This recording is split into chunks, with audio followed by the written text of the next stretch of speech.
Hi, my name is Sandra, host of Boss Lady Live, where I come to you every Monday night with experts to discuss issues of crime and violence, love and relationships, health and wellness, various different topics that affect us right here in Jamaica. Please like and share and subscribe. Click on the notification bell to be advised when you're on. See you then. Good evening, good evening, good evening. Welcome again to Boss Lady Live. It's another wonderful Monday evening, and we are alive. We woke up this morning. What a blessing. This evening, like every other evening, I bring another fantastic expert in her field to you, Miss Andrea Beckford Wray. She is my sister friend, family, sister from another mother, spiritual partner, you name it. She's a travel partner, dance partner, but she is also a hard working entrepreneur. But in this evening in particular, she's wearing the hat of her passion. She's a speech pathologist. So let me just get right into it. I wonder if any of my special friends are on yet. I see six persons are on. Wow. Remember, friends, you must hail me up, tell me who is on, introduce yourself. I like to know who joining us on a regular basis. Just let me know, because I like to know who I'm spending my time with on a Monday evening. So let me just give you a little snapshot of who my friend Andrea is. Andrea Rainey Beckford is a graduate of Immaculate Conception High School, class of 81, and that's where we know each other from, actually. She holds a Bachelor of Arts degree in Hearing and Speech Sciences from the University of Maryland, College Park, and a Master of Science degree in Speech Language Pathology from Howard University, Washington, D.C. Ms. Wray returned to Jamaica in 1988 and took up the post of Speech Language Pathologist / Speech Therapist from the Kingston Regional Hospitals in the Ministry of Health, working at the Kingston Public Hospital, Mona Rehabilitation Hospital, and Bustamante Hospital for Children. In 1995, she left government service to develop her private practice, the Speech and Language Center. Professionally, Ms. Wray has presented at numerous medical and educational seminars on various aspects of speech and language development in children and the field of speech therapy in general. Ms. Wray is also the speech therapy representative on the Council of Professionals Supplemental to Medicine, CPSM, which is a licensing board within the Ministry of Health. Ms. Wray co-authored the speech and language component of a screening and referral tool developed by the Ministry of Health and UNICEF. This research paper was published in the 3rd edition of the Journal for the Children's Issue Coalition. In July 2018, Ms. Wray concluded a 2-year project with the Ministry of Labor and Social Security. As a consultant speech language pathologist, she provided therapy for over 40 children registered with the Program of Advancement Through Health and Education, PATH. Concurrently, Ms. Wray is the general manager of her family's business, namely Portmore Mall Pharmacy. At the pharmacy, she handles all the human resource and administrative requirements of the business. She is also a part of the management board, which makes all the operational decisions that have helped to make Portmore Mall Pharmacy one of the leading pharmacies in Portmore. Andrea Wray is the mother of 2 sons, my clients, and enjoys being a godmother to many other children. She also served as president of the Catholic Women's League at St. Peter's and Paul Church for many years and has twice served as an elected member of the church council. She has been a chaperone and a second leader for the Jamaican Pilgrims to World Youth Day in Spain 2011 and Brazil 2013, Poland 2016, and Panama 2019. I don't know where you find the time, Andrea. And she also finds the time for us to go and dance and have fun and enjoy ourselves. She is not only a hard-working woman, but she's dedicated to her family and dedicated to her church, St. Peter and Paul. Andrea, welcome. Thank you. Now, speech pathology is not something that we talk about on a regular basis, but so many people have to use your services. Yeah. You have persons that have had stroke. You have persons that that has autism.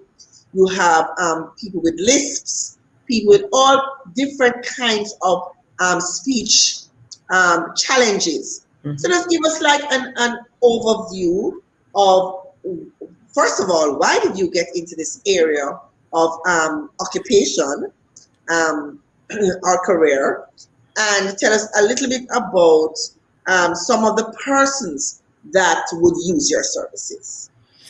Okay. I love to tell the story of how I got into speech language pathology, otherwise called speech therapy.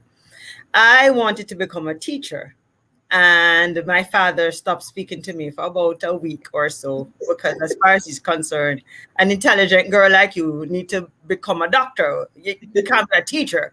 I have to feed you for the rest of your life. So I needed to have some physiotherapy done, and the physiotherapist said, "Oh, you finished high school now. What you going on to?"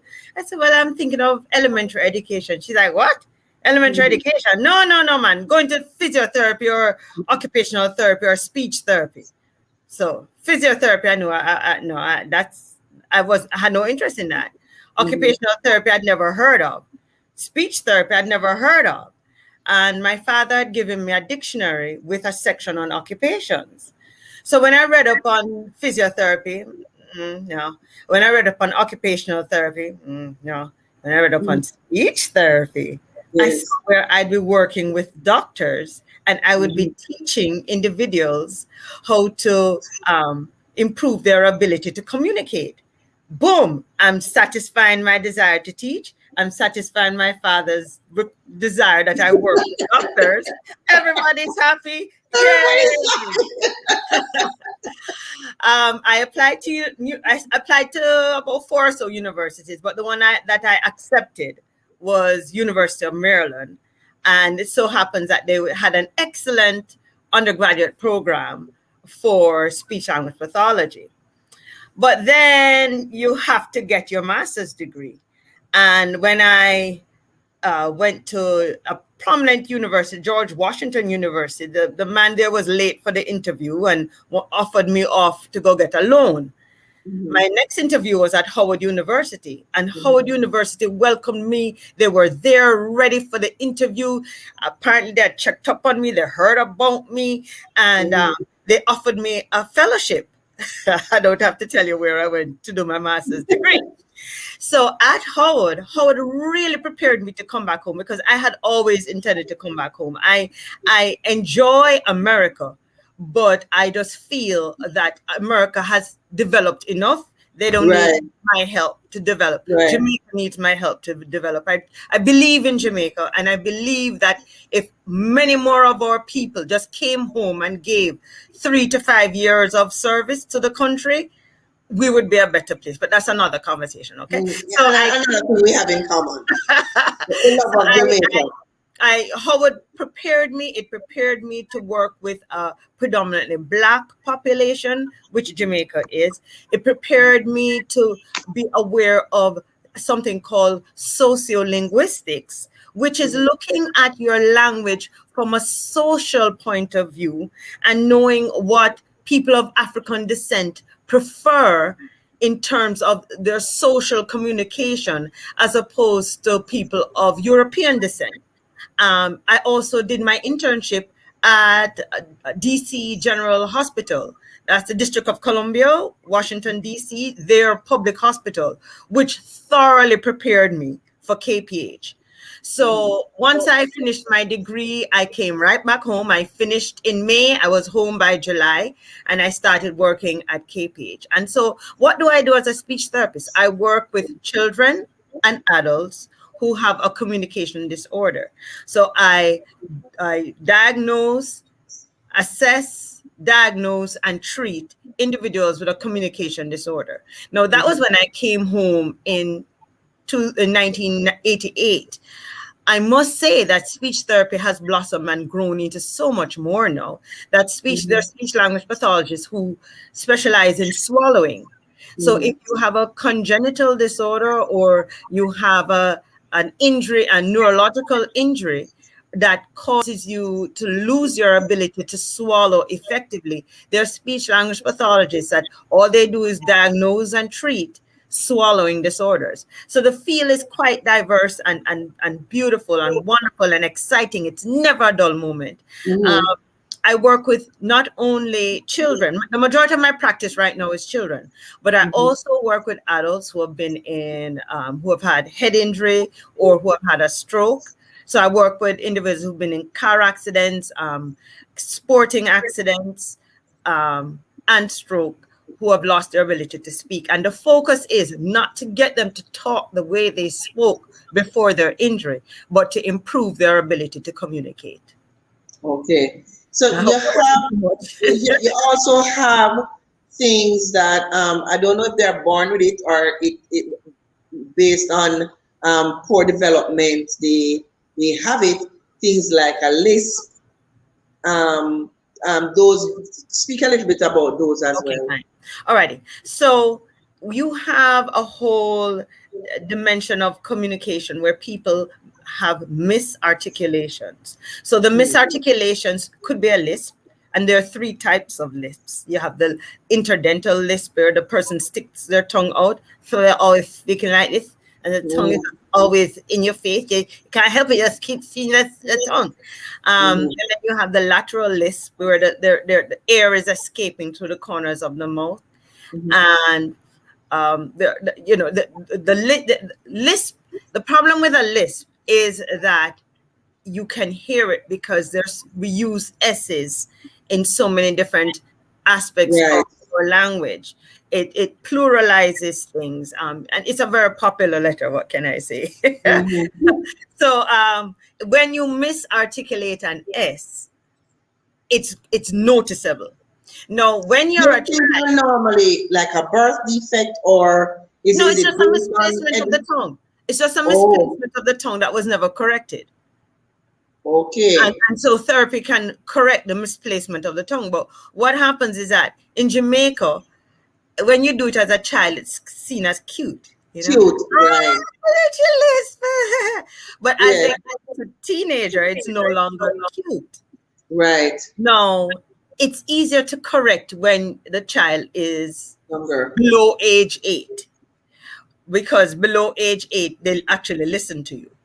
Once you get into teenage years, a lot of times teenagers feel that there's absolutely nothing wrong with me. You're the one with the problem, and you need to just accept me for who I am. You get a lot of that. And so therapy goes nowhere because it's the parents who want to change how the child speaks, not the child being motivated to do that. Right. And on top of that, no, when they become adults, if they're in a job where nobody is bothered by it, then they just leave it. However, if you want to go into broadcast, that's when it becomes a problem, because if you have a lisp, those mics are very, very sensitive. And so when you misarticulate the S, it is amplified and intensified to the point where you, the listener, you can't tolerate it.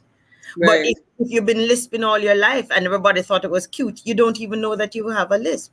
When Faye Ellington used to refer a lot of people to me, it was mainly for lisps, just the misplacement of the tongue that has never been corrected. Let me just say good evening to some of my viewers. Hi Adam, welcome. Adam said it's first time, so I don't know if you are the reason why Adam is on tonight. Terrence, hi Terrence.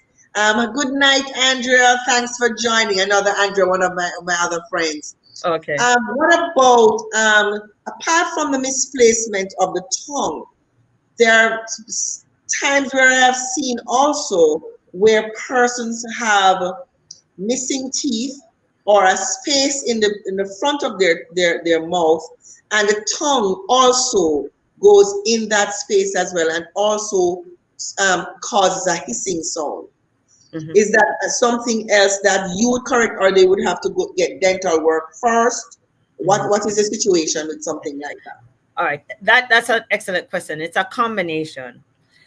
If you have misalignment of the teeth, you're going to have some speech sounds that you just cannot produce properly or accurately, I should say. So therefore, if you have an open bite, it's going to be the hardest thing for you to, I'm not saying it's not possible, but you're going to have significant difficulty producing a proper S if you have an open bite. Mm-hmm. And I should also say that sometimes the little string under the tongue that Jamaicans like to talk about, tongue-tied, that string can actually be too tight and you need to have it released.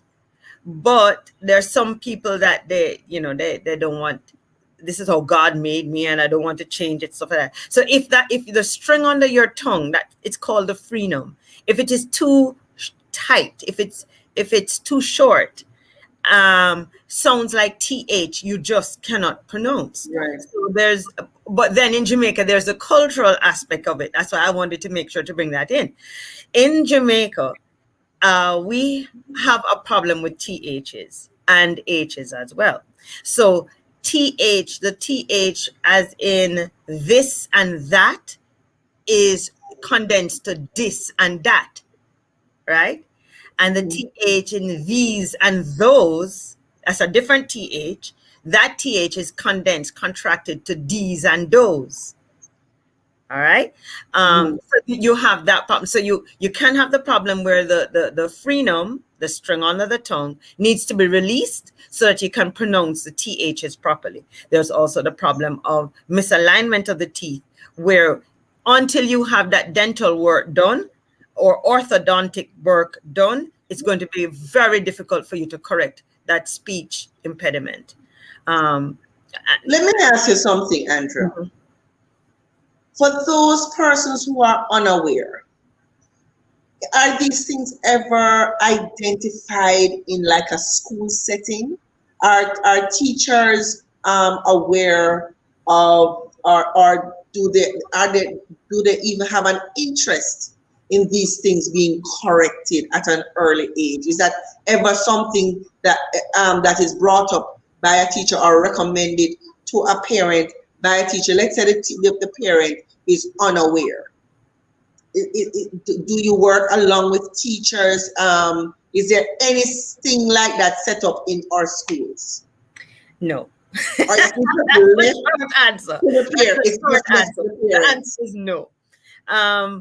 What I would say is this: as time has gone along and more people become aware of the profession of speech language pathology, i.e. speech therapy, and they see the benefits to previous students, then because they have that experience, they can therefore say to parents, hey, I think you may need to get some speech therapy for your child. You'll find it happening more in private nursery schools, daycare, private schools, than you will see it happening in the public schools. Mhm. Um, Again, there's this whole thing of the child has a cute way of speaking, as opposed to recognizing it for what it is, which is a speech impediment. Right. And it is not until the child is in high school, depending on the high school that they go to, where they may get teased, right? And that's the first time that they're realizing that, hey, I speak different. Or Right. they become an adult and they know all their lives that they have a speech problem, but they did not have the financial means to address it, because speech therapy is not cheap. Whether Right. in Jamaica or in the United States, Britain, anywhere, it's not cheap. There are few of us in the profession, and so there aren't enough of us. So the service is in high demand, and when you have something in high demand, the price goes up. Right. So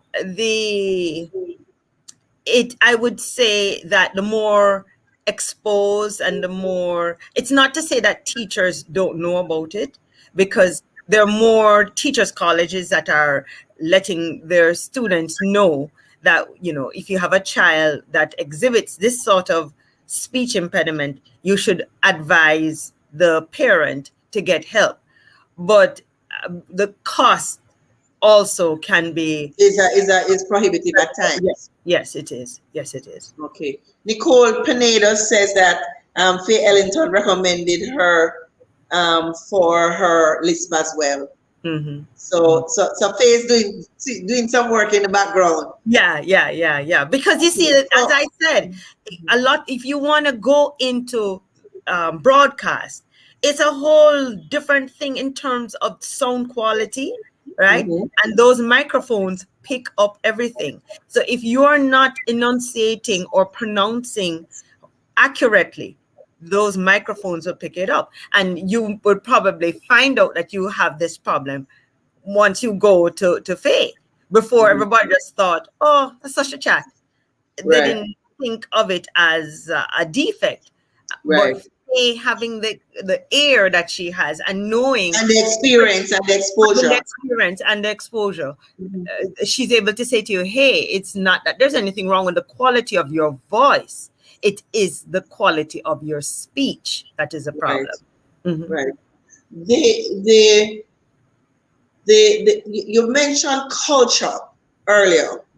So the fact that we speak patois, would you say that a lot of it is maybe lost or hidden in patois for some of the children? We just assume that's how they speak, not because based on how persons speak at times, we tend to say it's based on education or the level of education, or the fact that maybe they did not get early stimulation or early childhood early childhood education. Do you think that some of it is lost in the earlier years based on the fact that our culture is really to have patois as a second language, or even in some areas as a first language? Oh boy. Oh boy. All right. Let us establish some things. Okay. Yes. Let's just and it's going to be a bit of a controversy, but let's just establish. We watch a lot of US TV, wouldn't you say? Yes. And they don't speak patois on US TV, and we understand it. We thoroughly understand it. Right. So for me, that's one of the arguments why I say I am an advocate for code switching. Code switching is when you have the ability to switch, and everybody has this ability, by the way, to switch how you speak depending on the situation that you're in. Or who you're talking to. Or who you're speaking to. So the way that you would speak, however, I must say that there is something going on nowadays where people feel that I don't have to speak to this person in authority in a different way. As some chat, and we can just chat this way to anybody I chat to. Freedom of speech. Freedom of speech. But you need to accept what happens along with that. Because if Right. you, let's put in a scenario where you're stopped by the police officer, Right. and you decide, you always speak patois at home, but you decide to code switch in this situation. Right. The police officer says, "Hello, ma'am, you were going above the speed limit," and you say, "Officer, I'm so sorry. I didn't realize. Could you somehow just give me a warning this time and let me off?" Mhm. Change the scenario to a person who decides, "I'm not code switching for anybody. I saw my chat and I saw my chat. I'm gonna change the way my chat." Right.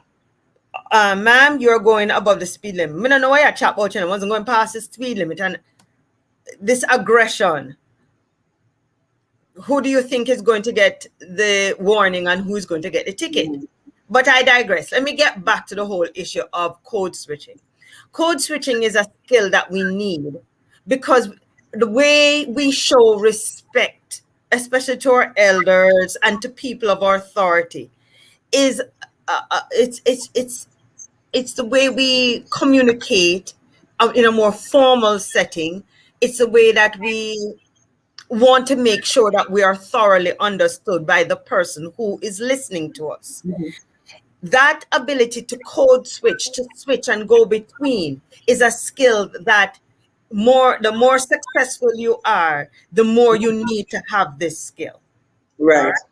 Now, if a person decides that they don't want to code switch, no, let me put it another way. What I started to see just before I left Children's Hospital was a set of children that they, for instance, in our Jamaican patois, we tend to drop the H. Okay. Right. And So, put it on in areas that it don't and we belong. put it on in other, and that's something we picked up from Cockney English, but that's another conversation. All right, fine. That goes into the linguistics of our language development, but we're not going to get into that. I am just dealing with the communication skills and abilities aspect of it. So Right. when just before I left Children's Hospital as the in-house speech therapist, I was starting to see children who actually could not make the H. Right. So they can make the H, but to put it with happy, they just could not give me that happy. They kept saying happy as if they weren't hearing the H. And what I see happening is that you have a set of people, unfortunately some of them are teachers, that they don't even hear that they have dropped the H or they have added the H. So something is But going is on, that it's an evolution. is that a speech impediment, or is that how your environment? Is that an Okay. environment thing where everybody you speak to in your, whether it's your community or your core group or whatever, is it that because you don't practice, English is practicing? Okay. All right. So Because let me answer you. we have parents that said, speak like this, or they continuously reinforce and say, no, not like this, but like this. Right. Is it a speech impediment, or is it just the fact that how they were socialized? Okay. Very, very good question. I think it has evolved over time.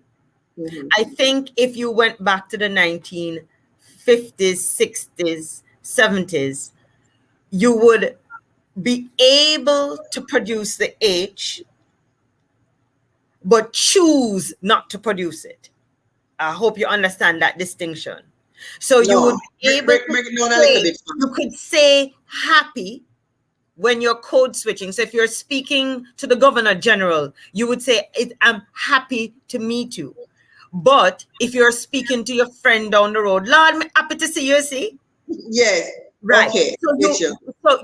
There was a time when people could code switch and they could make the H, but choose not to produce it, depending on who they were speaking to. What I'm trying to say to you is that I am seeing an evolution where the people are just now not able to produce the H, Unable. because they're unable to produce the H because the teacher doesn't use H, right? Their community doesn't use H or uses H incorrectly. Nobody in the household uses Nobody in H. the household uses H. So when I come to you now and I say, make the H sound, good, they can produce the H sound. Okay, let's put it with happy and make happy. They just can't do it.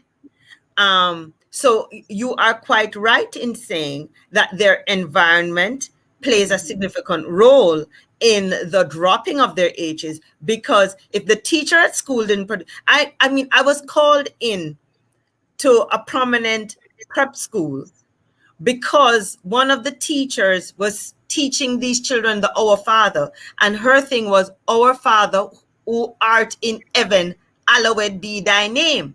And so all Right. the uptown parents are passing and hearing this, and the children, poor little children, 3 and 4 year olds, you know, saying their little prayers, Our Father who art in heaven, hallowed be thy name. You know, the parents were flabbergasted. I don't want my child speaking like that. And so I had to go in. The principal invited me in to give a talk, and so many of the teachers didn't even realize that they were doing that. So if your ear is not attuned to that, and your environment is now shaping the way that you speak, the problem is that we live in a very prejudiced society, whether you want to admit it or not, it is. And so people are going to value your intelligence based on how you speak.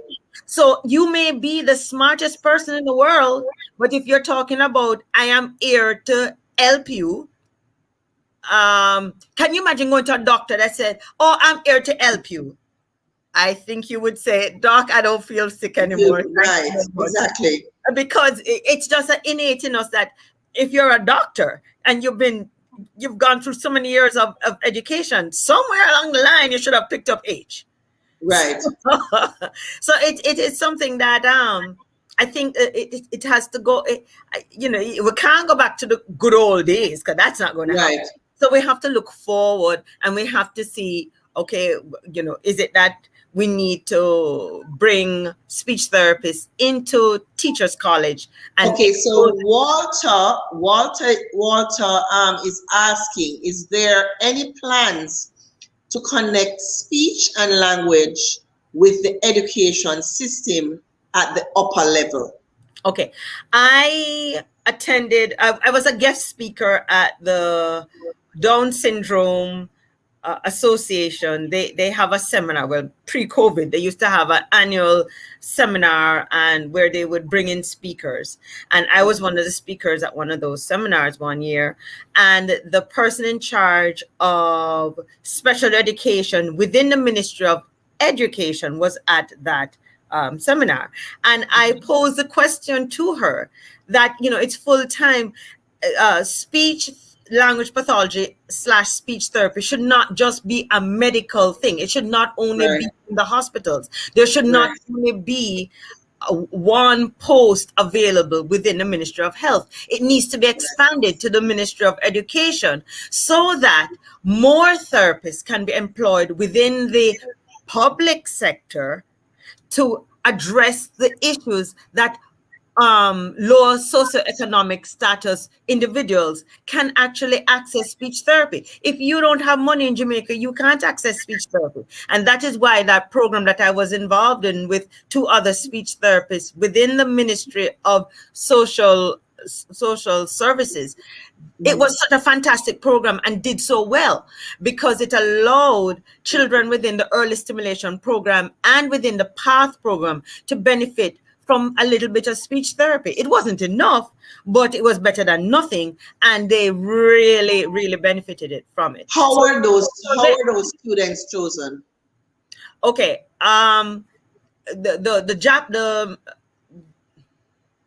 Japan has a program where they want to help disabled people all over the world, and so in their effort to help the disabled in Jamaica, they looked at the fact that a lot of these children that need special education and need socioeconomic support, a lot of those children have communication disorders. And in today's world with your smartphone, where you can be speaking to anybody throughout the world on WhatsApp, or any of, even here on Facebook, if you don't have strong communication skills, it can have implication for your socioeconomic independence. So the idea is, if we can strengthen your ability to communicate, it will have a trickle-down effect to the rest of your life, and therefore eventually you become an independent individual who can provide for themselves. Manage better on their own and increase your confidence. But ultimately you will not be a burden to the public sector, because the public sector helped you in your elementary years to better yourself in all that. So it wasn't just speech therapy, it was physiotherapy, occupational therapy. They got help in all these other areas. So you had to be on the PATH program, and most of the kids came out of the early stimulation program, and from that, each therapist got 60 kids, and from the 60 kids we had to choose 20. Right. It was heartbreaking, but we had to choose parents who are going to be serious about this, who wanted it, desperately needed it for their children, and they were willing to put the work in, because it wasn't going to be, it was a set amount of therapy sessions, and it was great. It was really great.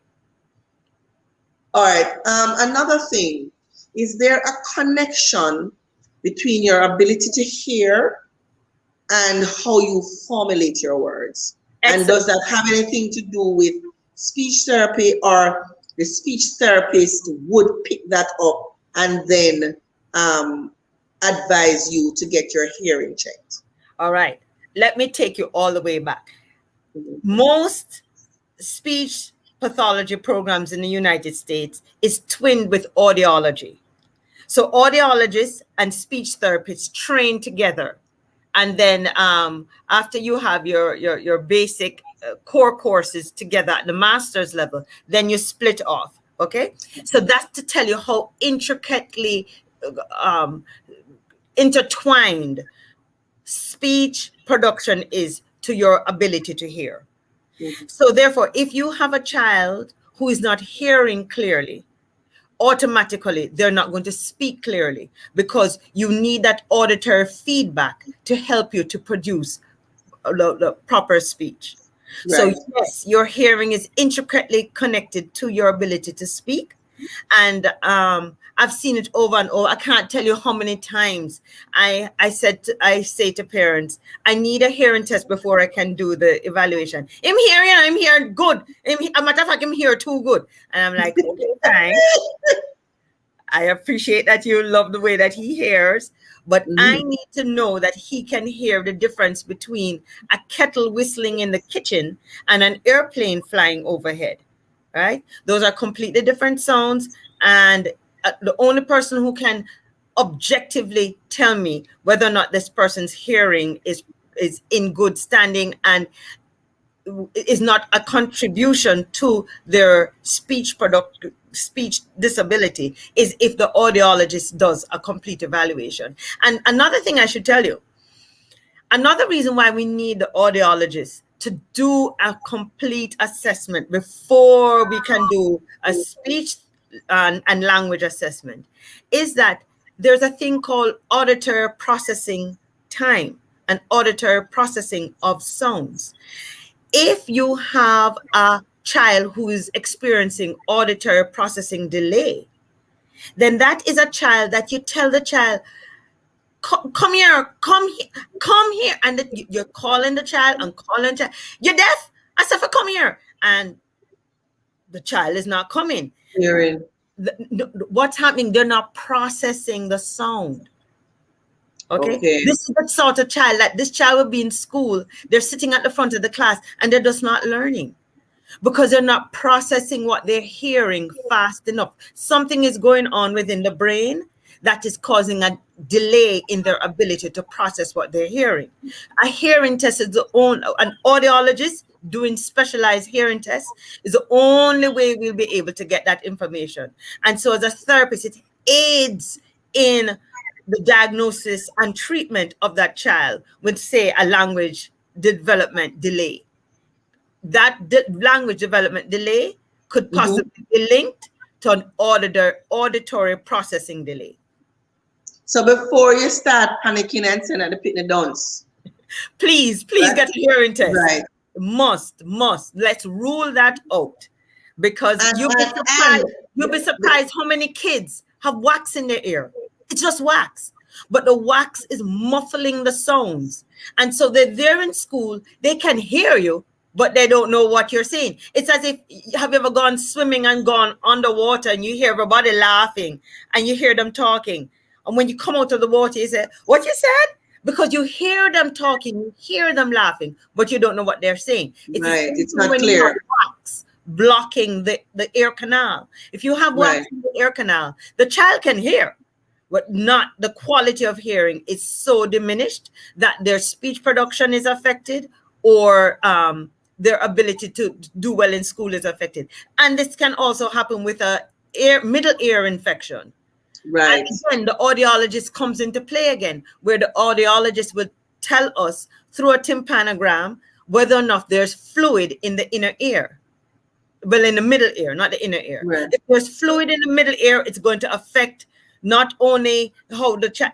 Have you ever been on a plane and you hear a baby just screaming? The plane is taking off and the baby is screaming, and the baby calms down. And then when the plane is about to land again, the baby is screaming. It's because possibly, not definitively, but possibly because they have fluid in the middle ear and it has not been detected. So you would say that if sometimes it would stand to reason if sometimes, I mean, it could be anything, but if you hear your child having a speech issue, it can be connected to the hearing. Yes. So really and truly, you need to get it checked. Yes. One of the things you need to get checked. Definitely. And that's a rule. I do not see anybody unless they've had a hearing test done by an audiologist. Okay. So it's a part of the whole, a part of your whole analysis. That's correct. Okay. All right. So in speaking to you in preparing for this program, you were saying to me that the demand in your business right now has a lot to do with autism. So tell us like what you're seeing coming into you, what kind of numbers you're seeing in terms of because I'm now very aware, apart from I have several children with autism that comes to me at my business place. I've had a show on autism. I've done some reading on autism. So my awareness is now heightened. So I will see persons coming in, and I was like, but you know, this similar behaviors that the mother or the father, the parent, the guardian may say him just rude, but his inability to stay still, the fact that you know the child don't want to be touched, and a lot of I think a lot of the autism is going on undetected. Is that your experience? Tell us a little bit about your whole experience when it comes to not necessarily autism alone, but any kind of developmental issues, but in particular autism, because it's so popular right now. Well, let's say popular. I was going to awareness is growing, and so persons have become more aware. All right. When I first returned to Jamaica in 1988, I did not have any autistic patients. Everything was language delay, some stuttering, a lot of lisp, a lot of misarticulation. So kids that cannot pronounce K or G, so they speak like Tweety Bird. They say, I thought, put it that. I had a lot of kids like that. As the years went by, I remember the first time I had my first autistic evaluation. But I've learned now to say children with autism instead of or children on the autistic spectrum. children. Right. Children on the Children on the spectrum. autistic Yes. spectrum. I'm learning. I'm gonna learn it. We're all learning. We're all learning every day. We learn something new. I Yes. can tell you. Yes. Yes. But I remember it was twins. One would run up and down in the office, and the other one, the mother had to bring a coconut leaf, and he sat there and just stripped the coconut leaf. And I was like, wow, what's going on here? Because we didn't really talk a lot about that when I was doing my degree. Right. And I told the mother, I'm willing to read and learn, and I'm willing to give it a try. But she never came back. I guess she wasn't impressed with that. Anyway, fast forward to 2021. No, I shouldn't fast forward. I should say about 10 years after that, there was one day when I did 3 evaluations, and the 3 evaluations, all 3 were 3 autistic children on the autistic spectrum. And at the end of it, I went to my assistant and I said, what just happened? What was that? And she's like, I don't know either. I don't get it. Then as the years have gone by, my practice has now evolved into a practice that is predominantly, or the population of my practice is predominantly children on the autistic spectrum. One thing is that we're better able to identify it, and we're better able to diagnose it and treat it. It's not that the autism is going to go away. Autism doesn't go away, but we're improving the child's ability to communicate. And once you improve your ability to communicate and you can function, then life becomes easier. I'm sure you remember some people in high school that were just weird.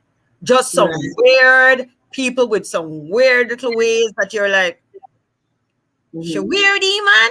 I am here to say that I believe a lot of those people that we thought were just weird were actually high-functioning autistic. I totally agree with that. Who I agree with that. Had learned coping mechanisms and learned ways. Their ability to communicate was at such a level that they were able to function. Where it becomes a problem is when you have the children who their ability to communicate is very, very low. And so they need that assistance from the speech language pathologist to help them to communicate more effectively. Yes. So you are now seeing, well, as I said, your practice now has become a practice with mostly children on the autistic spectrum. And also, I should add, the children who are part of that project, the Japanese funded project, the majority of them, for all 3 of us therapists, the majority were all children on the autistic spectrum who were receiving absolutely no services at all. And so the mothers were tearing their hairs out, and everybody was frustrated because, as you said, a lot of times people who are onlooking just think that the picnic just rode, and all the picnic need is 2 good slap, and that will straighten them out. Right. If only they knew. If only they knew. It's so much more than that. It's so much more. Tell us, so give us an idea of some of the signs and symptoms that they're to look out for. Okay. What we're noticing is that there are a couple of things that we call red flags. Things that will make us say, and things that I'm not qualified to diagnose anybody as autistic. I see certain characteristics, and I recommend that they be seen. I always recommend them to go to Dr. Sam's one. I've worked with her for years. I love her to death. And once she defined, because you see, it's easy to just say, oh, he's autistic, without having the necessary parameters to give a diagnosis of autism. No. What are some of the things that make me go, Walking on tiptoe for no reason at all. I don't ask me what it's about. We don't know what it's about. But these children don't like to put their feet flat on the ground. They prefer to walk tiptoe. That makes me go, Children who have no fear. a 1-year-old that will climb up to the top of the grill and jump down, will run out, run to a dog. That innate fear that you should have, they don't have. They jump from the highest places, and they climb. They like to climb and jump, and that makes me go, repetitive play. What do I mean by that? Instead of investigating the toy and playing with the toy as what we would call normal, i.e., if you have a car, you'd hold the car and push the car. These kids prefer to turn the car over, look at the wheel, and just spin the wheel. Spin the wheel. Oh. Take a pencil. They get a pencil and they spin the pencil. Spin the pencil. I had one little boy, he used to like to take his spit and drag it out in the fan and watch the spit dangle in the fan until the spit broke. And then he'd do it again. Like I told you, the mother, that she had to take the coconut leaf. He would just sit and strip the coconut leaf. And we see more boys than girls having autism. Not to say that girls don't have autism. You have some girls who have autism too. But you have more boys than girls who have autism. Is there any study to say why? No, it's the same way that you have more male stutterers and female stutterers. We don't know. More people of African descent stutter more than people of European descent. We don't know. Not to say you don't have Chinese and Italian and French stutterers. You do. But when you look at the population, it's greater in people of African descent. Right. So you have repetitive play. You have what did I say? Repetitive play. No lack of fear. They don't have that fear. Right? Tipping. Tiptoe. Whether the tiptoe walking or tiptoe running. Another thing you notice, sensitive, hypersensitive. Go ahead. I have noticed like certain things, like they don't like to be touched. Well, I was going to get to that. Yes, they don't like to be touched. It's hypersensitivity. And it's not so much they don't like to be touched. It's that for some reason, their sense of touch is turned up. Right. So yeah, like even a tag in a shirt. Tag in a shirt drives them crazy. Things that are not cotton drives them crazy. And if you touch them on their skin, that they don't like it. Hypersensitivity to sound. You may find that some of them don't want to hear the razor. If they hear that razor coming, they scream. They go crazy. They go because they what I was told is that they're hearing. What I'm understanding is that they hear everything. So whereas we filter out the noise from outside, we just hearing the shear. They're hearing the noise from outside. They're hearing you talking. They're hearing the shear going, and they're hearing everything. So it's like sensory overload. Which is why I say hypersensitivity. Right. The hypersensitivity to sound, hypersensitivity to touch, hypersensitivity to taste. They may not like things that are hot. They don't like things that are cold. So you'll have a child that don't like ice cream, and you're like, how come we don't like ice cream? But if you let the ice cream melt and it gets warm, they'll eat it. Right. And so you have these extremes. They don't like. I had one little girl that at her birthday party, when everybody started singing happy birthday to you, she covered her ears. It's not that she doesn't like the sound, but she's hypersensitive to the sound. Right. You said that ability to filter out certain sounds, they just don't have it. The other thing that is interesting is that the research is now showing that the way autistic kids see the world is very different. So if you have a child that when they look at things, instead of looking at it direct, they hold it up and they look at it like at the corner of their eye. Yes. That would make me go, Because what the research is showing is that, okay, we're having a conversation. The camera is on me. You're looking, you can see all of me. And you look at all of me at the same time. Sometimes with autistic kids, the only thing they see is this earring dangling in the light. And so they just keep looking there. So you're talking to them and you notice they're not making eye contact with me. What's going on? This child is kind of weird. It's that they are not looking at your face. They are looking. That's their focal point. That's their focal point. And we don't know why they do that, but the research is showing us that. So you'll find that these children, we say to them, we say, oh, they don't make good eye contact. It's not that they don't. The other thing that older autistic kids who have gone through speech therapy and are now autistic adults and can explain things to us, what they're experiencing. One lady, a very famous lady, her name slips me right now, a movie was made about her. What she said is, if I'm looking at your face, I can't speak. You can't ask me to do both. If I can look away, I can speak. But if I have to look at your face, I can't speak. You see?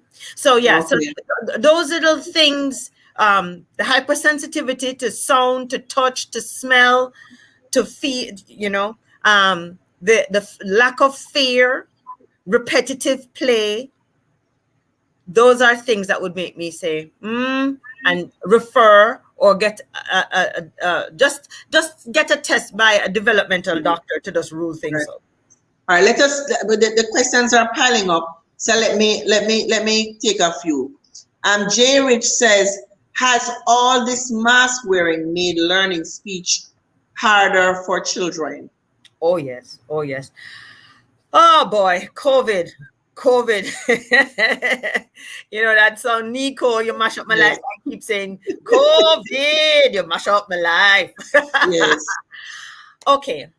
This is part of the reason why I closed my practice. When COVID hit in March, I did not reopen my practice until October, because the whole thing of trying to teach speech, especially when you're trying to show a child how, because with autistic kids, children on the autistic spectrum, there's no motivation to talk. You'll have the story of my child was speaking fine up to age 1, and then after age 1.5, everything does stop. We don't know why this happens, but they're just not motivated to speak. And so part of my therapy is to get you excited about the sounds that you can make with your throat. And so I use a lot of hands to throat to feel the vibrations in the throat, and we make the different sounds of the vowels, I, O, right? And we make, like we do Old MacDonald had a farm, E-I-E-I-O, and overemphasize and stuff like that. You can't do that with a mask. Right. No, I'm not putting down the other therapists who do therapy online. Kudos to them. I love them. I tip my hat to them. I admire them. They have a skill that I don't have.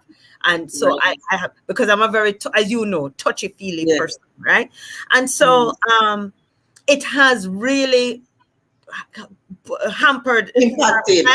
I impacted therapy to the point where I had to change my entire, how I do therapy. So I have multiple fans blowing.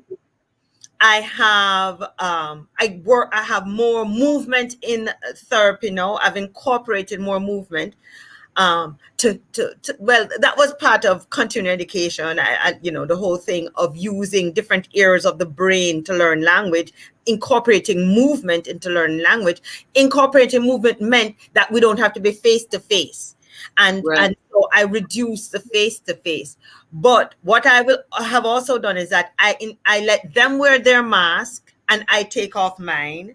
I show them what I need to show them. Then I put on back my mask and let them put on theirs, take off theirs. Yes, right. And so I've been able to try to minimize. You try to minimize, yeah. Right. And after every session, after every patient, I sanitize, resanitize, and Lysol is my best friend. I spray the office with Lysol because that's just the way that I have found success in therapy.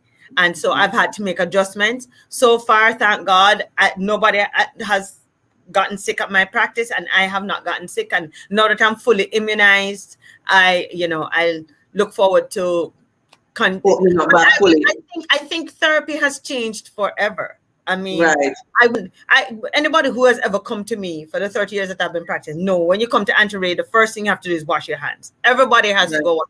I was doing that before because Right. I know, because I am so touchy-feely, I know that it just takes one little germ on somebody's hands, touch a toy, touch a face, and boom, that's it. Right. But also, therapy has changed because a lot more therapists, especially in the United States, were doing online therapy. Adam says there are proponents in high places, UWI in brackets, to be specific, to teaching patois, as I am assuming that he means want to teach As a second language, yeah. school, and to that I say hell no. What is your view on that? Okay. I don't want to crush the linguistics. My goddaughter is a linguist, so Yes. I don't want to crush anybody. But I believe that you must know the standard and choose to use the dialect. Let me repeat that. You must know the standard and choose to use the dialect. Why do I say that? Because when you're communicating, you have to communicate worldwide, not just in Jamaica. Exactly. If you go to an international conference on physics, okay, I'm being extreme, I admit it. But if you go to an international conference on physics and you're going to talk, or chemistry, and you're going to talk, well, you must put, like, there's something there in this test tube, yeah. And you're speaking to a German scientist whose mother tongue is German, a French scientist whose mother tongue is French, and let's say a scientist from somewhere in Africa where their mother tongue is Yoruba. So you must have standard English. You must know standard English. They all know standard English. Right. So all can communicate in standard English. Worldwide. And then and it can be translated. And then you choose to use the dialect. Now, the argument is going to be, Andrea, patois is not a dialect. It's not a dialect of English. It's a language unto itself. Okay, fine. I give you that. But it's not an international language.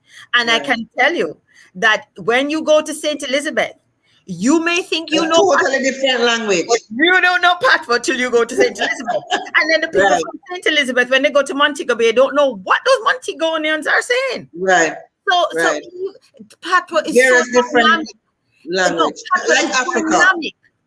Huh? Like Africa. A lot of different languages in Africa. Yeah, but those are standard languages. I mean, you know, Arabic and the different standard languages of Africa. Yeah, but ours not standard. But patois is not standard. It's dynamic. Hold on, tell the truth. When you say something in 1960, when you said something was bad, it meant, you know, that was really awful. Now you say something bad. Good.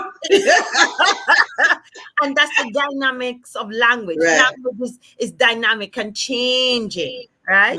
So we must appreciate the beauty of patois, because all of us slip into it every night. I mean, I have experience being in Oterius, stepping into an elevator, and this blonde hair, blue-eyed girl broke out in some patois. I was like, what you're saying, right? It is our language. It is ours, and we should be proud of it. No, and maybe it needs to be taught. Okay, fine, no problem with that, because there's some people who speak bad patois, and I've been accused. So, why you can speak bad patois? Yes, you can speak incorrect patois. You can, but I don't see logistically how you can teach math in patois and then teach it in standard English and expect to finish your curriculum within the time that you need to finish it. And that, to me, is where you're going to have a problem. I'm not saying you can't use it side by side, you know? So maybe we need to talk more about saying it in patois and saying it in English, so that the children will be better able to code switch. And that's my take on it. I wouldn't say hell no, but can I just share something? Well, he says upper level. Here's the interesting thing. A lot of those people who are proposing that they teach patois in schools, they use standard English in their lectures to say that you should teach patois. So, what are you gonna do? I think they're trying to meet people who are not speaking standard English halfway. I think that is it. It's because it's a challenge in schools right now.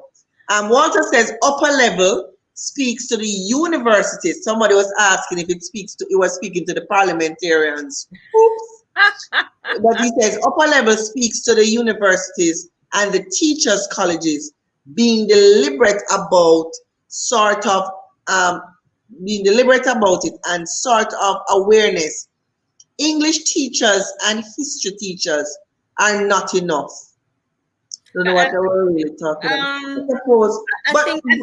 I think what they're looking at is that English and history uses the most language when you're in school. And so to know, can you just imagine learning about Christopher Columbus in patois? Just try and imagine that. But can you imagine learning about Christopher Columbus in standard English with the patois? And you can convert it in patois you want. Right, you insert the patois here and there. So there's nothing wrong with patois. It's just when you're going to try and, make something that is a non-issue an issue, I think. Right. It's a non-issue. I mean, as we have been talking here, we've been interspersing our standard English with patois, and we've done it comfortably, and everybody understands what we're saying. Right. And I think we just need to stop getting so uptight about it. I agree, it needs more recognition. Miss Lou was the one that helped us to see the beauty of our own language and not scorn it. I think we've gotten to the point where we no longer scorn it. But the fact of the matter is that if a person uses the dialect or a language that is not the standard as their primary language, that the other people that are listening to them don't use, it's going to be a problem. Yes. Okay, Donna says, I think we need to look at our teachers' colleges and universities. How do teachers who have these issues graduate? Should we get to that stage where... Let me tell you something. I was at a dinner once where a teachers' college principal was there. And this was in the 80s. And he was bemoaning the fact that there were a lot of students that 10 years ago, 20 years ago, he would not have accepted into his school. But because of the logistics of running a school, and you need to take in a certain number of students at the beginning of every year so that the school can make money, right? So it can continue to run. He had to admit these students. So here's what has happened. The quality of the students who are going into education, their mother tongue is not standard English. Their mother tongue is patois. So they go into teachers' college not comfortable with standard English. They stumble over it. And another thing, let me tell you something. President Clinton did a very clever thing, and America is benefiting from it. He asked all the science-minded students, chemistry students, physics students, all of them to go to do a year of teaching or something. I mean, don't nobody come back to tell me the proper structure of the program. But the idea was take the brightest students of all the high schools, get them to go into teaching, right? Teach for a year or two before going off into just pure science, right? And those, because they are so smart already, when it's time to teach, they are able to impart the information more in a way that the students will learn it better, and everybody benefited for it. Everybody. So what we need to do, I mean, when was the last time you heard a career day where teaching was one of the careers that they were encouraging? Well, they don't. When I go to career day, I'm talking about my career. So the truth is I don't really get a chance to interact to see who else is there. All right, think back to there when too. you went to career day. Do you remember any of the careers being focused, being teaching? You know how long that is? I am sure that the main focus was doctors, lawyers, accountants, Yeah, you know, yeah. and the fact of the matter Well, is, let us hope that is changing. but I'm hoping. we need some of our smart people to become teachers. Well, Adam was saying, well, Adam and Walter have been having an argument, really, or should I say, a good conversation. Good conversation. But Adam is saying, he's answering Walter and saying, put all fun and joke aside, though, he would advocate to start at kindergarten level. Walter is saying, yes, I agree, but that starts at the teachers' college level, preparing the teachers to be proper role models. Thus, excellent point. Right. Because remember now, teacher is whatever teacher say is it, you know. But Right. Miss say, Yes. right? And so if Miss is not comfortable with standard English and she's teaching the children, our Father who art in heaven, Yes. the kids are going to believe that that's how it should be pronounced. And so that's why our teachers have to want to be at a certain level. But then And they should have this level of awareness as well. But and it not goes just back to basic your nature or nurture. It goes back to your environment. Because if you're going into teaching, yes, you want to be a teacher, but everybody in your environment drops their H's. Yes. And it's a vicious cycle that needs to be broken. Welcome, Janelle. Welcome, Pat. Welcome, Donna.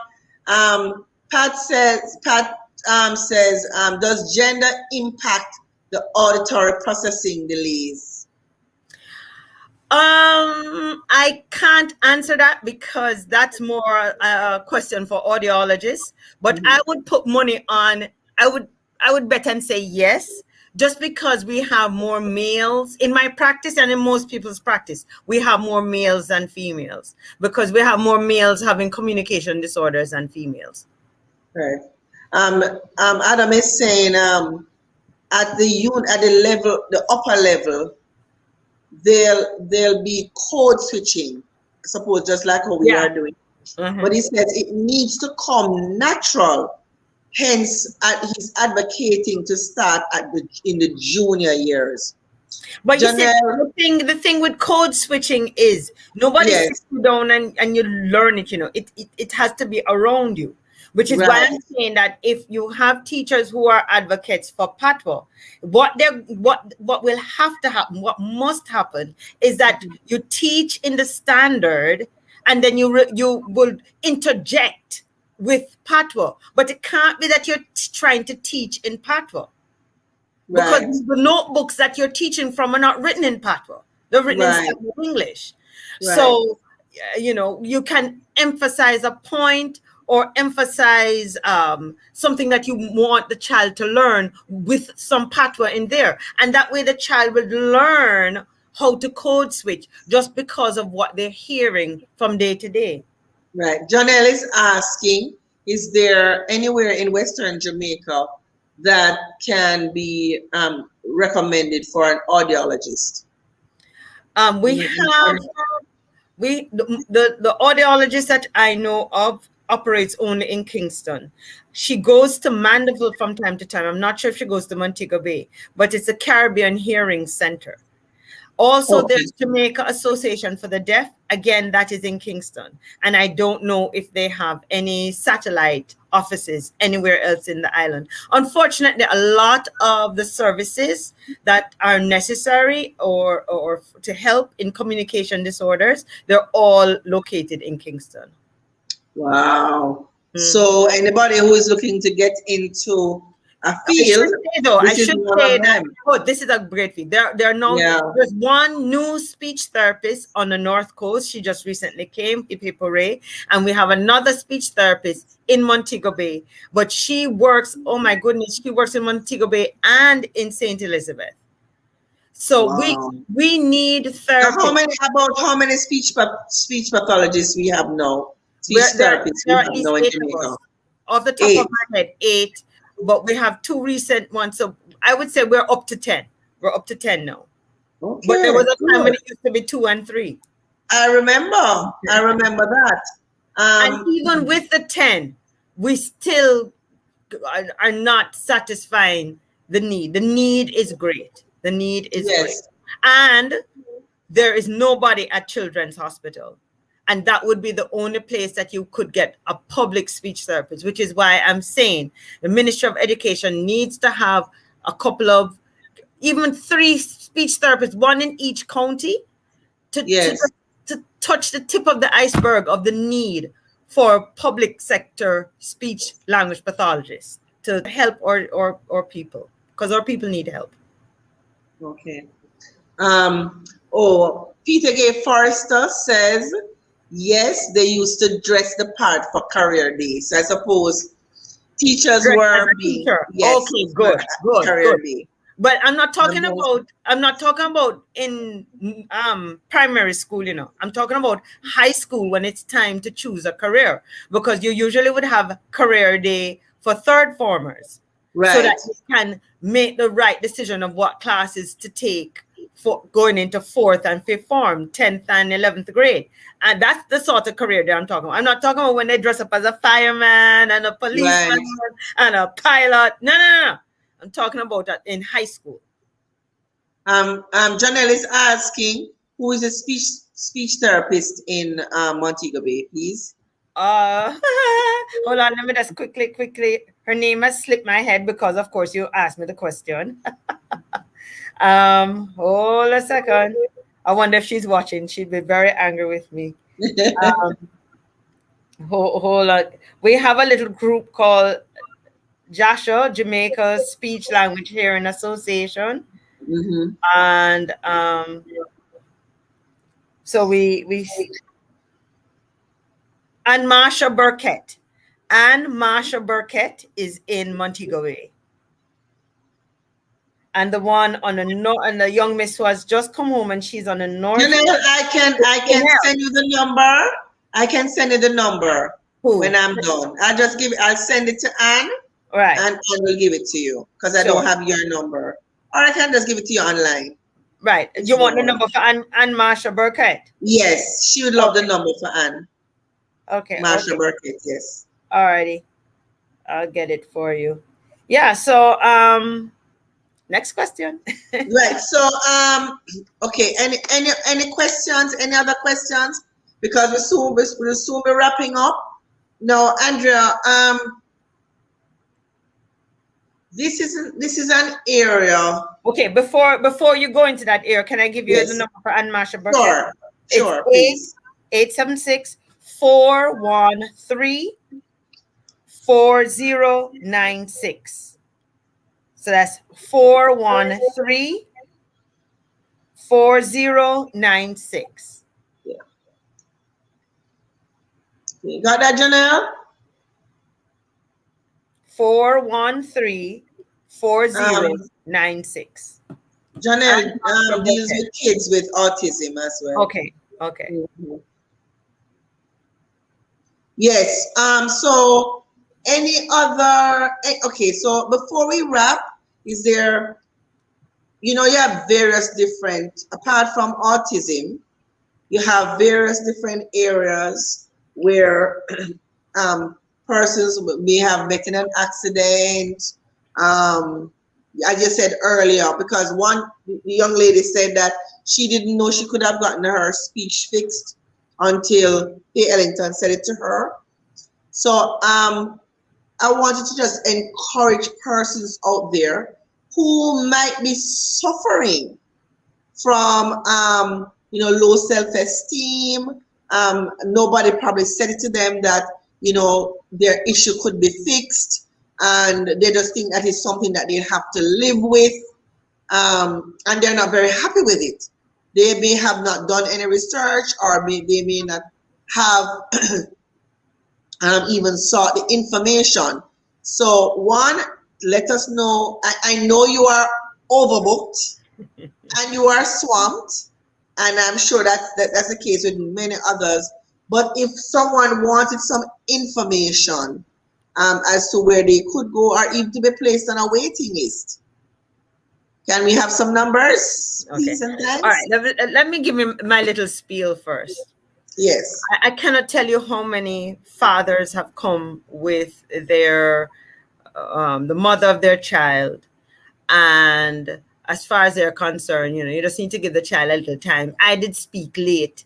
My mother told me that I did speak late, and not wrong with the pitney, just give him some time. I cannot tell you how many mothers have come to me with tears streaming down their face that their 5-year-old child, I am finally saying, yes, there's something wrong with your child. When the doctor said, oh, let's just give the child some time, man. Just wait a little bit. The fact So the child is supposed to be speaking from what age in general? Okay. My rule is if by age 1 you're not saying one word, it's time to start paying attention. It's time to start stimulating your child. Read to your child. Talk to your child. You'll be surprised how many people just say, come here, sit down, get up, move. They never talk. There's no engagement. There's no engagement. So if by age 1 their child is not saying anything, it's time to get a hearing test. And if the hearing test says nothing is wrong with the child's hearing, then it's time to start engaging the child more. Read to the child, but not just read to them. Have the child sit in your lap. You have the book in front of you and the child, and you're pointing to different things. You don't have to read the words. Point to the pictures. Talk about the pictures. Make up your own story as you go along, and keep going that way. That way, that story, you could read the words one day, talk about colors the next day, talk about actions the next day, all from the same book, right? As I say to my parents all the time, everything has a name, every action has a name. Talk about what you're doing with the child, and then ask the child, what is mommy doing? What is daddy doing? So that you're engaging the child. A lot of times my parents say to me, but he watches a lot of TV, and he knows how to change the channel. And yes, the TV is coming at you. There's no motivation to say anything back to the TV. A matter of fact, if you talk to the TV, people are going to think you're crazy, right? So that was my next question, because it would be remiss of me to have you on the program and not speak about what I'm seeing. Kids are being, as they can hold the phone or the tablet, they are being given the phone and the tablet, and you'll hear them brag about how the child can change all different things on the phone and all. The interaction, what has happened with social, I don't want to call it social media, internet, access to IT, right?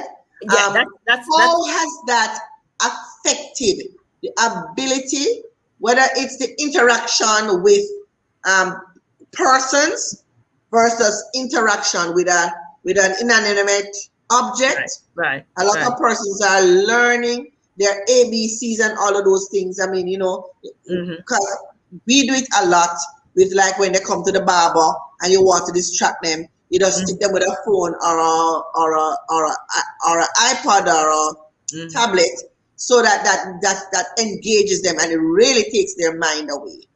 How does that really impact them if they're having a speech problem? Okay, I want to wrap up the other point and then come back to the whole thing. All right. Yeah, I just don't want to forget that. If by age 1 the child isn't saying anything, after you've had the hearing test, then it's time to, as I said, stimulate the child on your own. If after all of that stimulation, you bought interactive toys, not bought a tablet. No, you've bought interactive toys. What's the difference? What's the difference? In interactive choice, you have action, reaction. So you do something and something happens, okay?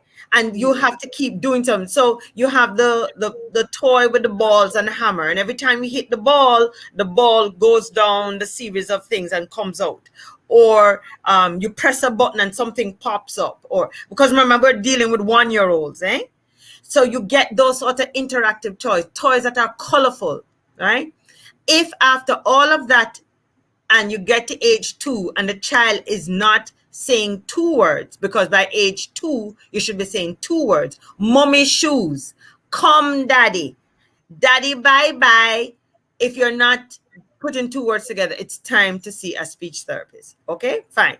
Now, they have found that the research, because the research is constantly going on, they've found that children on the autistic spectrum tend to learn their communication skills or improve their communication skills with using tablets.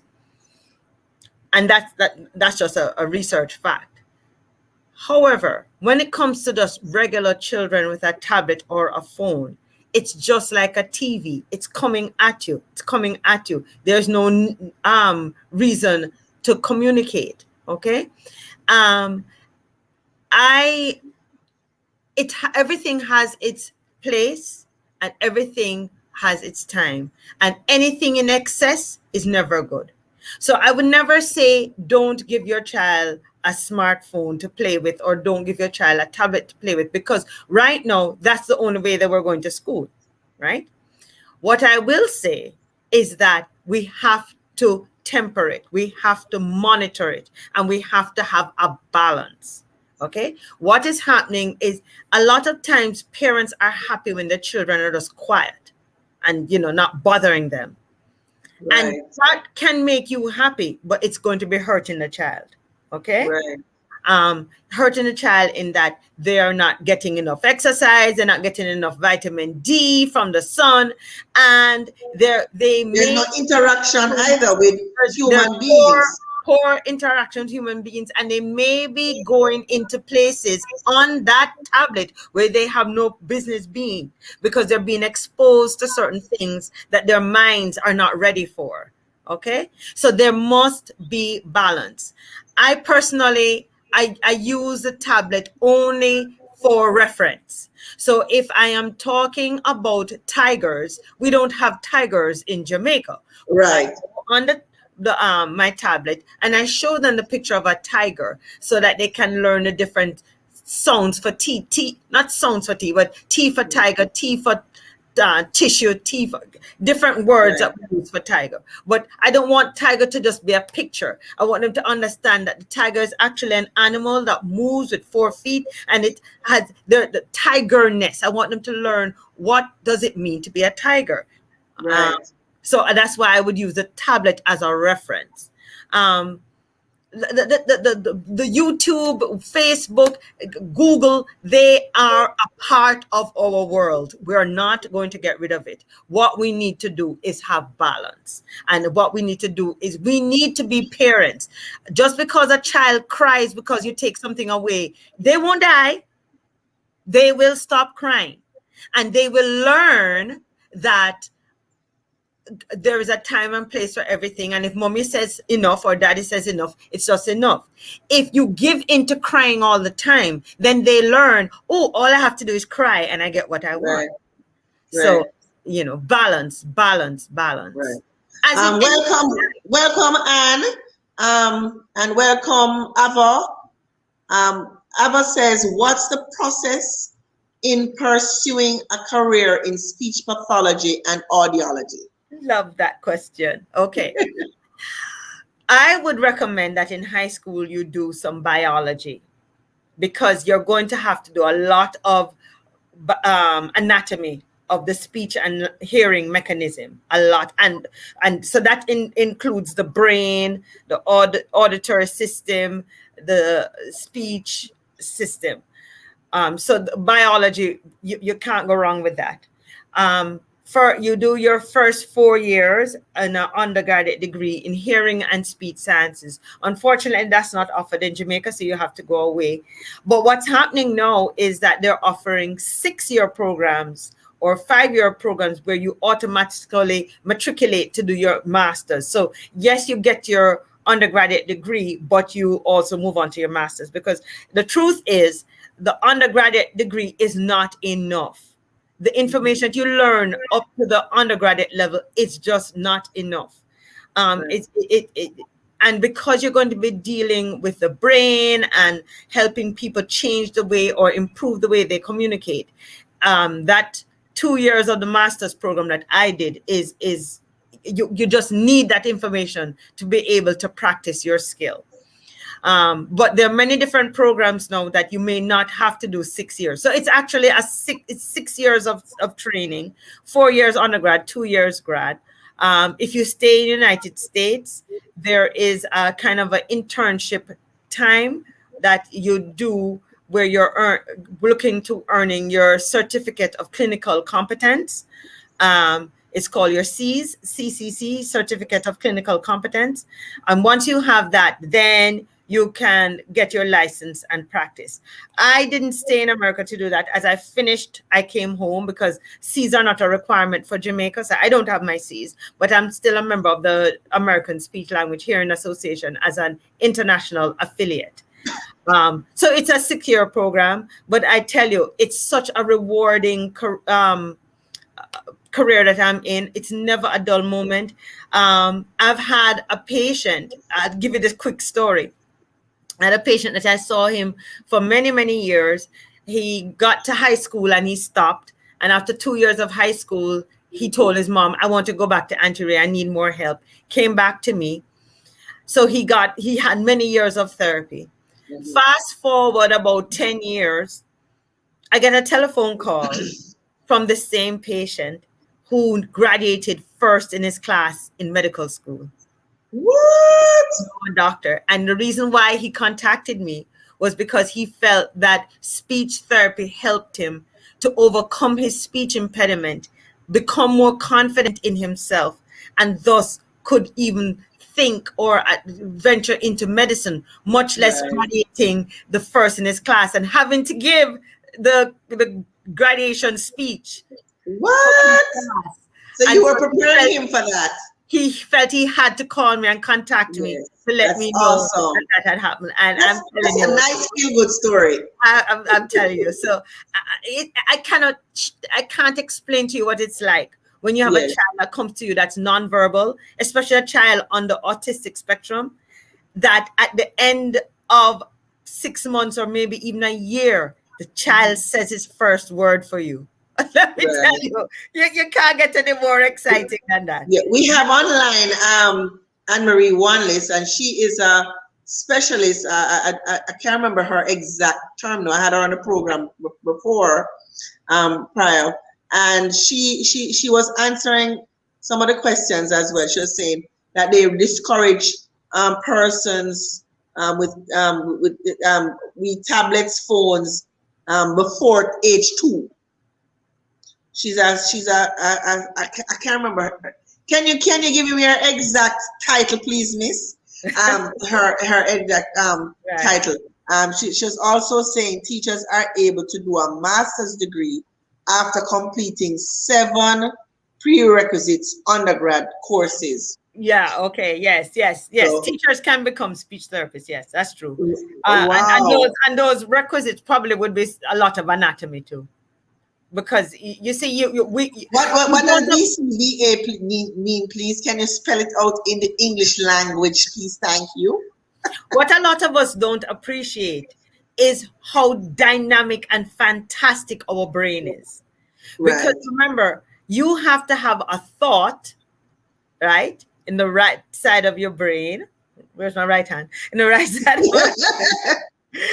And then that thought is translated into language in the left side of the brain. And at the same time, the motor strip is telling the tongue and the teeth and the lips and the palate, what we call the articulators, how to formulate and move around to make the sounds that are the words that you understand as me speaking. Now you listening have to listen to those words. It goes through your ears, and then the inner ear translates that sound to electrical stimuli, which now lets you know that Andrea is saying, I love a speech therapist, as opposed to I love eating hamburgers. Right. Awesome. And that's just how dynamic the brain is. So we as speech language pathologists and audiologists do a lot of anatomy. and of the brain and how it works and how it helps, the whole speech, language, hearing combination, how they all work together for us to communicate effectively. But by the way, Anne Marie said she did want to get in touch with you. So I'll link up both of you after the program. She's actually a board certified behavior analyst. That's analyst. What she is. Okay, fine. Right. So she's in Florida. Okay. Right. And Janelle came, I think she's doing some work down here at the moment. Okay. Jerry says, no, I understand how dementia impacts speech. Oh yeah. Because with dementia, Parkinson's, Alzheimer's, you have that deterioration of the brain, and it can deteriorate at different areas because they find, what the research is showing is that there's plaque, the same kind of plaque like what you get on your teeth. Yes. But it's a different kind of plaque, but it's the same sort of deposits, calcium deposits in the brain. And of course, if you interrupt or damage any part of the ability to transmit. Say it again. The ability to transmit. Right. Once you interrupt, it's called the synapses, and it's a lot of intricate stuff. But once you interrupt the smooth flow and functioning of the brain, you're going to have problems with communication. You're going to. Right. And speech therapy wouldn't be able to help those things because those things are internal. No. Stop. Yes, I'm asking. There's speech language pathologists who specialize in working with individuals with dementia and Alzheimer's and Parkinson's. We're just everywhere. And if it's a transmission problem and a deteriorating problem, what you do activities to slow it down. Oh, and you help the individual to work around their inabilities. Eventually, those skills will no longer work, but you want to make the quality of life that they actually have now be as good as possible. And the medicine is just phenomenal. I mean, the type of medicine when I was in school it's just phenomenal. Right now, they just released a new medicine for Alzheimer's that will give people more time. It will just slow down the process. It can't stop it, but it will slow it down significantly. And then with that slowing down, the speech therapist can come in and help the family to understand how to help their loved ones. Because we not only work with the person with the speech impediment or the communication disorder, we also the caregiver as well. Yeah. Yes. You spoke or you touched on it. Things like swallowing. Are there other issues that affects the throat that you also, the speech pathologist deals with? Swallowing would be one. Swallowing is one. Also damage to the vocal cords post-surgery. If you've been in surgery and they had to insert a breathing tube, or you had a medical emergency and they have to insert a breathing tube and it's not removed with extreme care, or for whatever reason they damage the vocal cords, we also work with the voice and helping you. You may not be able to recover the voice that you had, but we will try to improve it as much as possible. I also work with the voice. You also have people who are extremely hoarse. Now, before teachers got rid of chalk, I used to see a lot of teachers, especially in our public schools, where they're teaching 50, 55, 60, 70 children. Just imagine trying to teach those, you're constantly shouting. And with the shouting and the hoarse, the dryness of the throat and the chalk dust, these teachers would develop vocal nodules. Once vocal nodules are removed, because in health, doctors don't like things growing that don't need to be growing, and vocal nodules are little growths, just like a corn on your toe. When you wear a shoe that's too tight, you can get little nodules on your vocal cords. It changes the sound of your voice and it makes you sound very hoarse and breathy. And once those nodules are removed, you need speech therapy so that you can stop the damaging behavior, or else they'll just grow back if you don't get speech therapy. I Okay. also work with people who have a stutter, or what in Jamaica we call it stammering, right? Also work with children who are language delayed. Also work with who else I work with?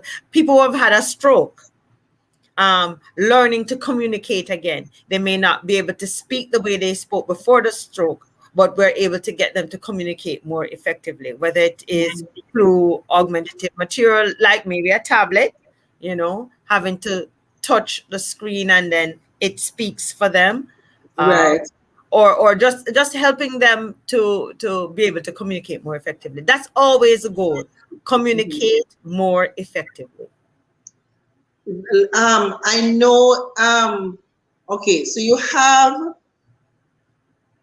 deaf persons or Hearing. hearing impaired persons Yes. Mhm. who can still articulate. Do you work along with those persons also? Yes. I've worked with several hearing impaired individuals, but as children. Right. Also, well, I should mention now that in today's world, um, the cost of cochlear implants has significantly reduced, and there are a lot of people who help to fund the insertion of cochlear implant. Now, a cochlear implant is a very sophisticated, high-tech hearing aid that helps individuals who have lost, who are what we call profoundly deaf, meaning they hear absolutely nothing. It bypasses the whole this air mechanism and goes directly into the brain, and it's changing, making the sound electrical so that those electrical impulses can stimulate the inner part of the brain that deals with hearing, or Right. coding sounds as hearing. So speech therapists work along a lot with individuals who have cochlear implants so that they'll be able to interpret what they're hearing so that they'll be able to produce good speech. So you have individuals now that if you did not know that they had a cochlear implant in, you would not think that they were speaking. You'd hear a slight nuances of, oh, she speaks a little differently, but not like when what we would in Jamaica be more familiar with as Right. speech. But Is yes, I work with individuals, and it's hard work because you're trying to get. Right now, I work with an adult hearing impaired man, and you're trying to get them to produce a sound that they can't hear. And so I right. use a lot of sign language with him to help him, and a lot of tactile feedback, meaning touch and feel of speech. And you see why COVID mashed up my life. Right. So I use that a lot to help him to produce more clear speech so that more individuals can understand what he's saying, because he Right. is not a candidate for cochlear implant at this Right. stage of his life. Okay, question. So two last questions. Peter Gay, you came in late. Yes, Listung is a speech impediment. Yes, it And is. it can be fixed. Yes, it can. It can be fixed. Yes, it can. Two questions I want to ask you. One, is there any therapy where in speech therapy when it comes to using music? Is there any? A lot of us learn through music. I sing the hello song. We start therapy with a hello song. We end therapy with a goodbye song. Because singing, also with some of my stroke patients, they will not be able to say any words. But when I say, okay, time to sing, they're able to sing. And so what we do, we use the singing to help them to say what they're trying to say. Right? Also, you'll find with stutterers, people who stutter, they stutter, but when it's time to sing, they're completely. I've seen that. Yes. Right? They're 100% fluid. Not that you're going to have them, hi, my name is Andrea, how are you? Because that is madness, right? But yes. But we use it to initiate the speech so that their initiate voice through a hum and then move into speech. So you get the vocal cords activated so that they don't get stuck in the stutter. Right. So yes, a lot of us therapists, not every therapist, because some people that's not their style, but there are a lot of therapists who do use music in there, as I said to you, with my autistic kids, to get them to be excited about the sounds that their voice can make. I use Old MacDonald, and especially the E-I-E-I-O, and I hold their face and go, oh, and they hold my face and oh, and we do Right. oh together. And once you get that oh, then you can put an M with it, mommy. Right. Get you. And then when you get that mommy, the mother in tears, call me name. Everybody's happy. And all right, so two things. All right, so online, one list, I think there's a question for you, because I don't think Andrea can answer that one. Janice James is saying that she has a 3-year-old. Her 3-year-old is autistic, has autism. Is On the sleepwalking spectrum. a part of autism? She's on the spectrum and what? No, she said, is sleepwalking a part of autism? That's why I say maybe Anne-Marie would have to answer that one. Oh, yes. I think she would have to answer that one. I would not say yes or no. But sleepwalking needs to be addressed because sometimes they can cause harm to themselves. But I wouldn't say because a child sleepwalks, they are autistic. I would say that there are some autistic children who exhibit sleepwalking. Sleepwalking, okay. I would phrase it that way. Anne-Marie is asking you, do you have any information on apraxia? Apraxia? What kind of information does she want? Apraxia. Exactly, yeah, apraxia. First of all, what is that? It is it's a disorder of the movement of the mouth and the production of the sounds. So it's as if you just can't get your mouth around saying a sound. So like supercalifragilistic espialidocious, right? Yes. All right. Yes. So it is apraxia of speech. You have difficulty with pronunciation. That's the simplest definition. Right. And so what will happen is that you take the person through a lot of oral exercises to strengthen the lips, the tongue, and strengthen their ability. Big word for diadochokinetic rate. What that is is your ability to switch from the different movements of the tongue. So there's one part of my test when I'm doing my evaluation. So I'll do it to you right now. Okay, say b, t, cup. Now we're going to say it faster. Buttercup, buttercup, buttercup. You go. Buttercup, buttercup, buttercup, buttercup. Okay, now I want you to say it as fast as you can. Buttercup. No, buttercup. Buttercup. Yes. But you're not giving me the cup. Come on now, Sandra. Come on. Buttercup. There you go. Okay. No, let's break it down. What do you notice that you're doing with the book? What are you using? Pronouncing No. What are you using? You're using both lips. Right. Okay. Now what are you using with the tongue? The tongue. The tip of the tongue. Right. Now what are you using with cup? My throat. The back of the tongue. Right. As well as what we call the glottis. Right. So what you did was you went from the front to the middle to the back to the front to the middle to the back to the front to the middle. And you did it very rapidly. There are some kids that they just can't do that. And that's apraxia of speech. They just can't do it. And so, and you need to be able to do that because when you're speaking what we call, I'm getting fancy on you again, co-articulation. What is co-articulation? We do not speak like this. That's me enunciating every word. How we speak is like one long connected word. Okay? Right. Now, if you have apraxia of speech, it is difficult for you to have that continuous speech. it's very, very difficult for you. Get you. All right. So, and there's help for that. well, okay. So we have to wrap up now because we don't want to be here. We could be here all night, Andrea. This is so much information. I was saying last year when my son Jordan suffered a brain aneurysm, the doctor was concerned that he might have needed speech therapy. But thank God he pulled through like a champion. Thank God. He's doing well. So now I totally understand the concern. Yes. So you need to give us some contacts. Where can we get information? Where can people get help?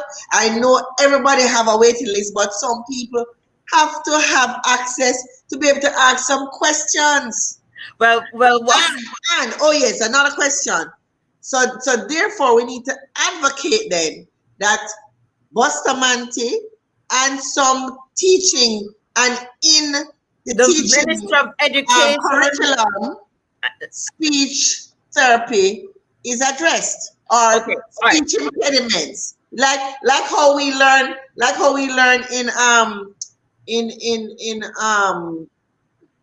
to do facials and hair and stuff. We learn these different diseases that you can find in the hair and the scalp and the skin. The same thing. As a teacher, that should be part of the curriculum. Being able to identify, I think they do it in Miami, right? And I think so. So it's identified, and then you are sent to a specialist. But then I think it's a part of the whole. I think it's covered under medical, what you call it again, insurance and stuff in the States. I believe so. I believe that's what speech therapy is covered in. Right. Covers that is something that we need to advocate for. What we need to advocate for, first of all, is we need to have more we need to have positions of employment within the public sector. That's the first thing. We need to have positions of employment for speech language pathologists within the Ministry of Health, in hospitals. We need to have positions for speech therapists for employment in schools. We may not be able logistically or financially be able to afford a speech therapist in every public school, but we should have even in every county, please. I wouldn't even say in every parish. That would be a dream. Right. What I would love is if there would be some place like in a health center or a magnet school. Well, we don't have magnet schools in Jamaica, but a central school in each county where a speech therapist would be located there, and therefore children could be referred there. Once that's established, then you can go to the teachers' colleges, you can go to parent-teachers meetings, you can go to anywhere where you'll have an audience of parents and teachers to inform them of what to look out for a child who has a communication disorder. And of course, first and foremost, we have to have the hearing tested first to rule out any contribution by the ears. And then from that, we can go on to assessment for speech impediment. And then seek, it's one thing to diagnose, it's another thing to treat. So a lot of times, yes, you can just hear the child and know the child has a speech problem, but can the parents or the family or the guardian afford therapy? And if they can't afford the therapy, where else can they go? And that is why I'm saying, between the Ministry of Health, the Ministry of Social Welfare, and the Ministry of Education, those three ministries can hire speech therapists. You break up the financial responsibility of hiring these people, and therefore we could have more services for more people in our island. That sounds good. When we notice you advise me nicely with the numbers and the contacts, because we know on overwhelmed and in a swamp. But there are persons, I'm sure, on the program who are watching right now who need some direction. Okay. Where can they go for a little direction? All right. Well, as I said, the first place the first things first is a hearing test. So we do the hearing test at Caribbean Hearing Center. Let me see if I have that number in my phone. And you also can do your hearing test at Jamaica Association for the Deaf. So if I don't have the number in my phone, Caribbean Hearing what? Caribbean Hearing Center. And Caribbean Hearing Center is 876-755-3848. That's 755-3848. And then there is Jamaica Association for the Deaf, Jamaica Association for the Deaf. Unfortunately, I don't have their number, but they can Google it. You can Google it. All right. Right. Then, would you like me to give you? If I give you one person's number, I'd have to give you everybody's number. So I don't want to bore you with that. I'll give you my office number, and then at my office, my assistant can. Right. Please. Right now I'm on quarantine. I just came back from the States, and my prime minister has put me on quarantine. So I'm not in office as yet until July the 12th. So please don't call the office before July the 12th. I'm a good girl. I'm a good girl, I am. And I'm obeying the quarantine. And your office number is? 968-3548. 968-3548. Please remember the area code 876. All right, so you said you had a speech pathologist group. Is there a number for that group? No, we don't have a number. Okay. We just right. Okay, all right. All right, well, folks, I don't know about you, but I learned enough this evening. I mean, really and truly. And I've just touched the tip of the iceberg. I haven't given a chance to give you some of my interesting stories about some of my patients. Really, I know. You know, so many of these conversations deserve a part 2. So I mean, please leave it open to be invited again. Okay. Because in listening to you this evening, I do have them on my list, but I had them further down. I'm going to see if I can get someone from the Hearing Institute or the Hearing Center. Association for the Deaf. Jamaica Association for the Deaf, yeah. Right. I see if I can get them on the next program. I had something lined up for next week, but I think I should follow this up with speaking about hearing, because that is really one of the big things as well, apart from just issues, developmental issues. Hearing issues is one of the biggies. Yes, and Dr. Georgia Beavers. You can speak to Dr. Georgia Beavers. Class and you can't hear, then it's going to be a problem still. Definitely. So, Andrea, I want to say thank you. You had some very dedicated people online this evening, because by now some of them would have been gone. But there are many persons on. No, it's a very interesting topic. Somebody said that this really should not be on the internet. It really should be on mainstream, because it's something that needs to be talked about. Yes. But at Boss Lady Live, we talk about issues that are not being discussed. Okay. You know, so because what I tend to do is look for the gaps. Yeah. I look for the gaps and look for what people are talking about in private, but it's not being addressed in public, and kind of bring it to the fore. Yeah. So I want to just say thank you very much. Thank you also. I love talking about my profession. Your busy schedule. Although you couldn't tell me no, but no, I can tell you. Plus I'm in quarantine. What do I have to do? Exactly. So I just want to say thank you very much. It has really been an educational program. Thanks to all the guests for joining. Have been very What were your numbers? What were your numbers? What were your numbers of yours? What was your number? When I come off, because this is the numbers are only I'm not seeing the numbers here because people go in and out. So when I come out, I'll be able to tell you how many were on Facebook and how many were on YouTube. They were saying that we should be on YouTube. Yeah, man, we're live on YouTube. I thought we were just on Facebook. No, I thought we Yeah, were just on so I'll Facebook. send you a I hope copy. did I make sense? Did you? Was I chatting rubbish? It's a good thing I had no wine. No, you did not speak rubbish, my darling.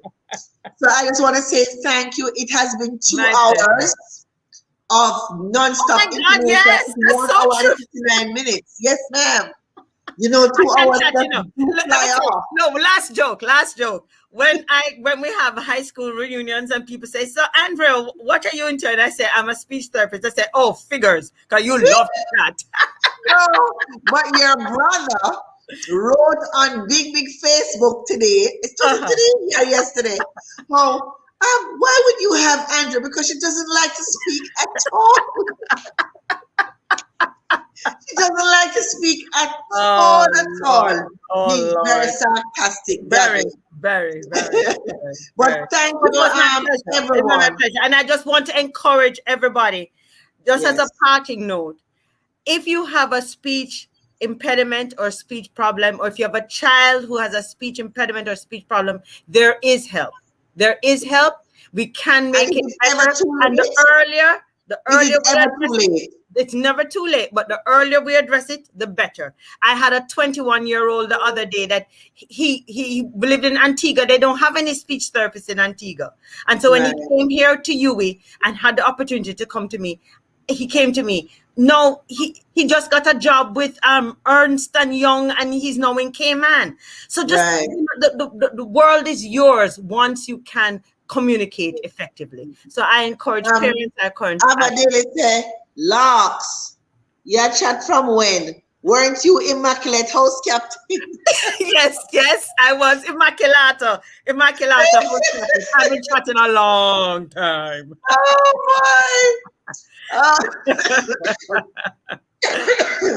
My business out the door now on Your YouTube business and Facebook. gone abroad. Andrea Ray will love to chat. Folks, it was a pleasure.